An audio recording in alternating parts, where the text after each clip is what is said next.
nerds, I'm back for now. Probably won't be for long.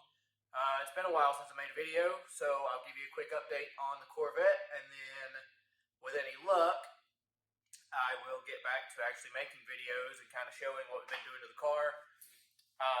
If you're new, this is going to be a continuation of my Corvette drift car build that I kind of filmed in some earlier videos haphazardly, and I missed a lot of stuff.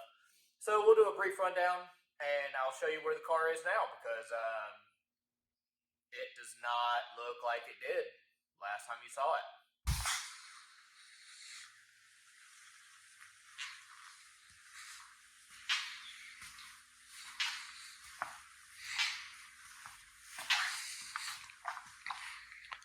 So, it is currently very dirty, very dusty.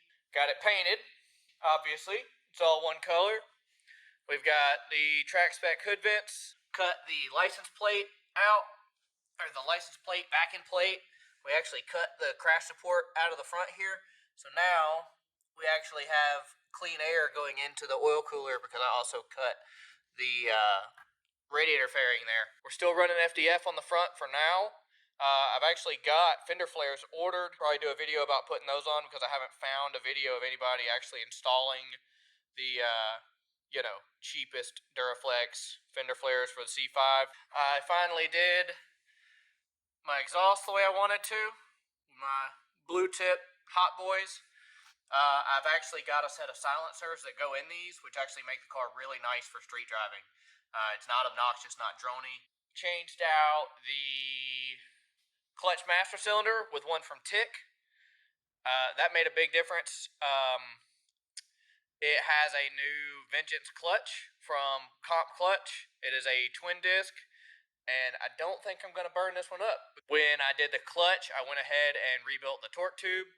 I didn't rebuild, but I changed a couple bearings and a couple of fork pads and stuff in the manual transmission when I had it out. Anybody who's drifted a Corvette knows that cooling becomes an issue. So we went with a cheap aluminum radiator. Works great. Obviously the track spec vents. Try to get some air out from underneath the hood. We also did finishing lines ABS delete with a cute little bias valve there, or proportionate valve, so we can control front and rear bias right there on the fly. So no more ABS headaches. The car is tuned rather poorly. It gets horrific fuel mileage. These cars should get 26, 27 miles to the gallon on the interstate. I get 10. So the guy who tuned the car, the thing makes power. I can't be too mad about that. But when it comes to just drivability and fuel mileage and the car making sense to actually try to drive on the street, it's not there. It smells like a fucking lawnmower going down the road. It's bad. You stomp it and the thing soots like a diesel truck from the back, and I hate it. I can't stand it. So we got to get a good tune on it. So that'll be happening relatively soon. Today, I need to put a reinforcement plate underneath the handbrake bracket, because when you sit there and when you reef on that handbrake, it bows in the tunnel a little bit. So we're going to address that some. Now, why is this?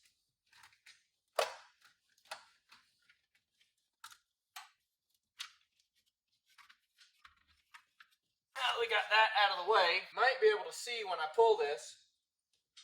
Probably not. But it bows the whole floor down when I pull my handbrake. Believe it or not, that's not awesome. This is also going to go away because I'm tired of looking at it. Alright, well, we're going to pull the seat back out, and we're going to take this mechanism off. It's in the way, and it's not hooked up to anything. And what we're going to do is actually pretty simple. We're just going to cut this, or pull this up, and we're going to cut a piece of aluminum that will go underneath it. I've got a piece over there. Maybe we'll use steel because it'll be a little bit thinner for the same strength. Anyhow, something just to go underneath it here and sandwich to the floor and come out to maybe like right here, just to get a little bit bigger footprint so that it doesn't bow the floor in as bad. That's the plan. Going to pull the seats.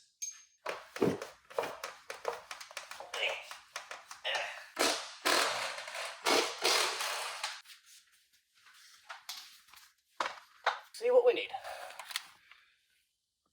More sunflower seeds. I don't understand. Was this car on a sunflower farm? I reckon that's going to be about a 40. Nailed it. Here's the grommet that the parking brake cable used to go through. Get it right back in there like that. I might even have something with some of this carpet on it. And we'll roll a little bit of carpet up over there and screw it down there. Make it look factory-ish. So I've got this, it was some sort of trunk panel, and I just soaked it in a little bit of acetone to release the glue, which worked way better than I thought it was going to. I got that piece off, it's hanging up, I got a fan blowing on it.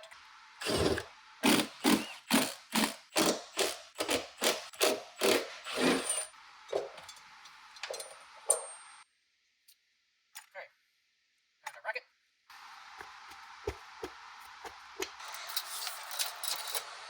About 8 inches, about 3 inches.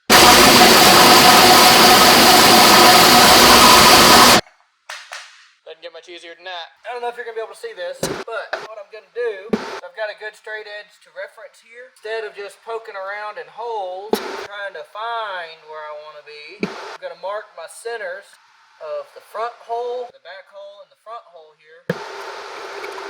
That. We'll draw a straight line there.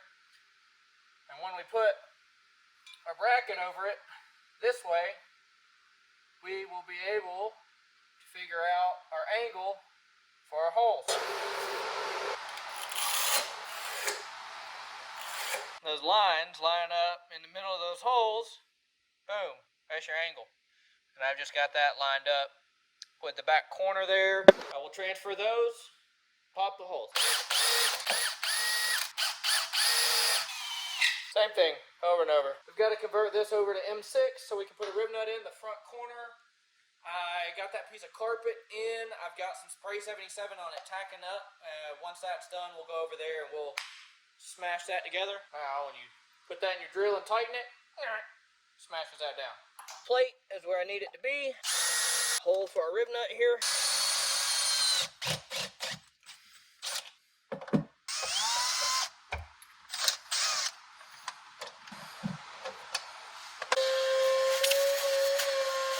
Got our carpet cover panel done. Our reinforcement plate for the handbrake.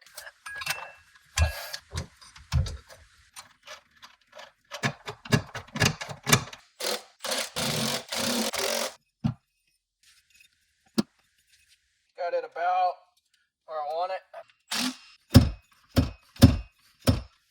Now that plate's there, it still bows in the floor a little bit, but it's way, way better than it was. Let's put this junk back together and get done.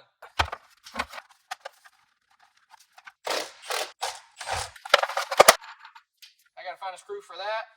Then we're done. I think that's gonna do it for today. I don't really have anything else to do. So thanks for hanging out. Thanks for watching. Give me a like, subscribe, follow, whatever, all that silly shit that YouTube guys say. Whatever. I'm gonna try to get better and start making some more videos. Thanks, guys.